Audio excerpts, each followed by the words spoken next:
Good afternoon, class. This is Israel McCall here, and I am here to give my impromptu speech of week 3, assignment 2.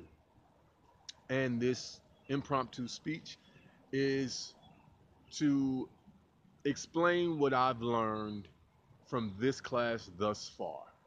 Thus far, I've learned some very, very, very, very great tips and great things that will help me in life, in speaking, in presenting myself to maybe my patients, presenting myself for future jobs, presenting myself for whatever life may come, whatever parts of life may come my way.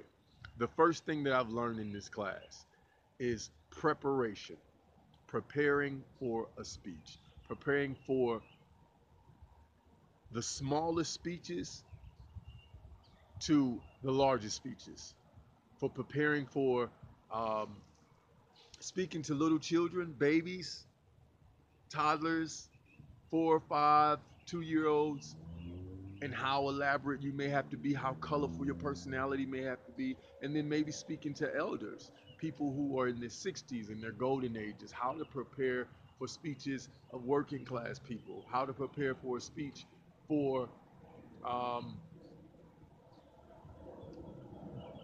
white collar people, people who work in those professional environments. Um, Preparation is everything. You may walk in and be a regular Joe like myself off of the street, and if you prepare properly, you can go into a boardroom and speak to a number of people, and they would never know what your criteria is in the world.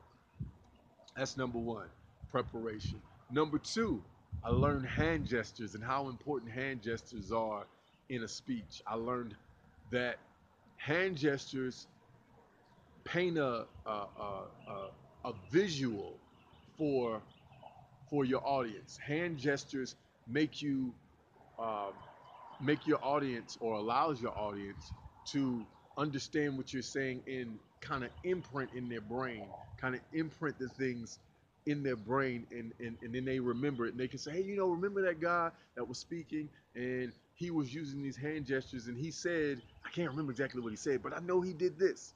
So hand gestures, number two. Number three, I also learned how to connect with your audience, how to be relatable to your audience.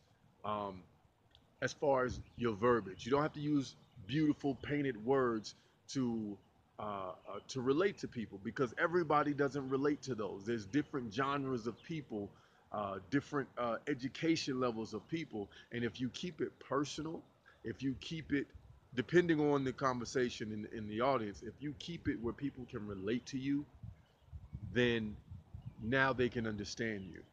Rather it be informative, because you may be informing a community, a small town. You may be informing them of something very important, but you have to still make it relatable and where they can understand it. Um, so that's the third thing that I've learned thus far in this class, is how to not only relate to your audience, but how to make your words colorful enough for them to be drawn into what you're saying. I hope you guys enjoyed my impromptu speech. Once again, this is Israel McCall. Thank you for your time.